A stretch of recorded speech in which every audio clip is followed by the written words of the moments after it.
Hello friends, welcome back sa Buhay Senior TV channel. Madami na akong comments na natatanggap at humihingi ng advice kasi hirap silang mai-connect ang CCTV sa B380 Pro app. Ang lagi daw lumalabas ay device offline or connection failed. At yan ang sasagutin ko sa video nito. Una, click natin yung image at lalabas dyan ng mga dahilan kung bakit. At check natin yung isa-isa. Una, check natin baka naka-off or walang kuryente pinaglagyan ng CCTV. Tignan natin baka mahina lang ang Wi-Fi signal.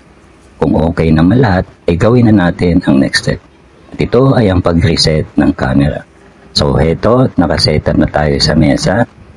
Power on muna ang CCTV at antayin matapos ang startup procedure.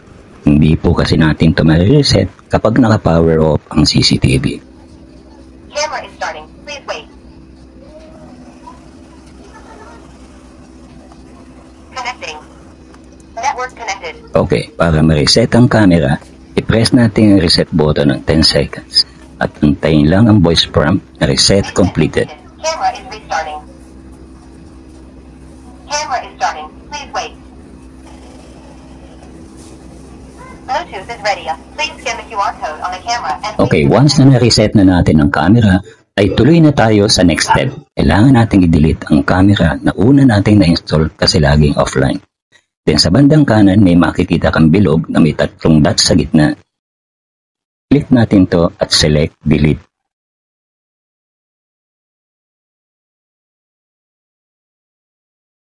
May note na lalabas dyan. Basahin po natin ito at pagkatapos ay i-click natin ang yes.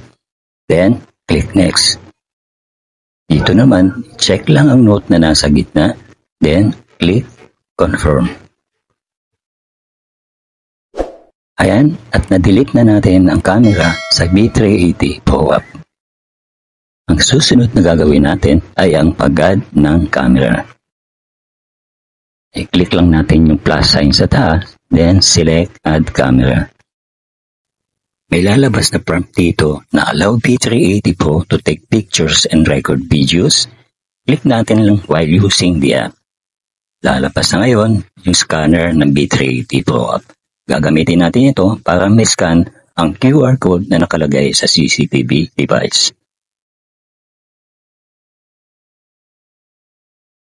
Ang makikita mo sa screen natin ngayon ay ang note na the device is online. Sa batang gitna, makikita niyo yung device ID number. Sa bandang baba, i-click naman natin ngayon yung add device. Next ay pipili naman tayo kung saan ilalagay ang CCTV. Living room ang pinili ko. Then i-click na natin ang view device sa bandang baba. Ang nasa screen po natin ay ang QR code ng CCTV. Nasa inyo na po kung sisave nyo o hindi. Ayan, tap lang natin yung cancel. At ayan, ay, connection failed po ang lumabas. So wag ko kayo mag-alala, may mga ibang ways pa naman para mag-add ng camera. Yung mga ganitong issue ay na-anticipate na ng B380 Pro app. Kaya't nag-provide sila ng iba pang mga paraan kung paano mag-add ng camera. So balik tayo sa pag-add ng camera. Click natin uli ang plus sign, then select add camera. Paglabas ng scanner, i-click natin ang more ways to add camera. Then, select Wi-Fi camera. At i-click naman natin ngayon yung QR code connection. Sa part na ito ay ni-require ng B380 Pro app na palitan ng Wi-Fi network na gamit natin from 5G to 4G. Kasi ang CCTV device na i-install natin ay 4G supported lamang po. Madalas na ito ang dahilan kung bakit hindi makukonect ang CCTV sa Wi-Fi natin. So, i-click po natin ang arrow sa bandang kanan. Then, select Wi-Fi network na 2 to 4G. So, ayan, napalitan na ho ang Wi-Fi network natin. So, i-click po natin yung confirm. Then, click confirm ulit. Next ay mag-generate ng QR code ang B380 Pro app. Tap po natin ang I know. Ang QR code na nasa screen natin ay itatapat natin sa harap ng camera lens sa layong at least 20 cm. Gayahin na lang po natin ang nasa video. At antayin natin ang voice prompt na receive configuration information. receive configuration information. Connecting.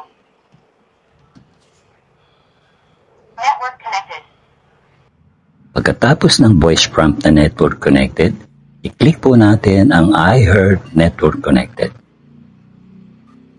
Next, ay pipili naman tayo dito kung saan ilalagay yung CCTV camera.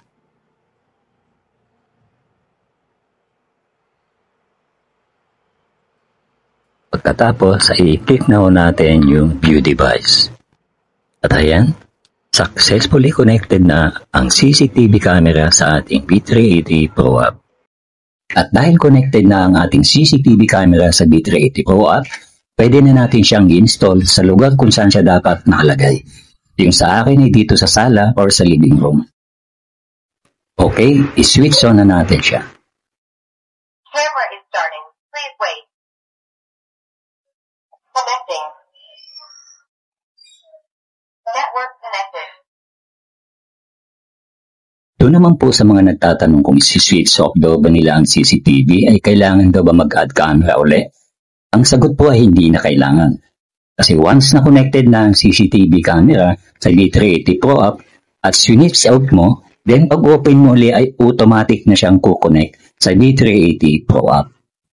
Sana po ay makatulong ang video ito sa mga kaibigan nating may B380 CCTV camera na hanggang ngayon ay hindi magamit. Kasi nga hindi nila ma-install at ang lumalabas ay laging device offline.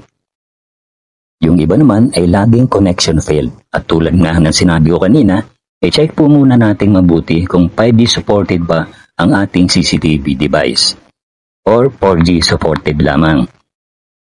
Mahalaga po ito kasi ito ang madalas na dahilan ng issue na failed connection. Kung may mga katanungan pa po kayo or issues tungkol sa inyong B380 Pro CCTV camera, ay pakilagay na lang po sa comment section sa baba ng video. Asahan yung sasagutin ko ito sa abot ng aking makakaya. Hanggang dito na lamang po at sana'y patuloy niyong tangkilikin at suportahan ang maliit na channel ko. Please don't forget to give this video a thumbs up, comment, and subscribe.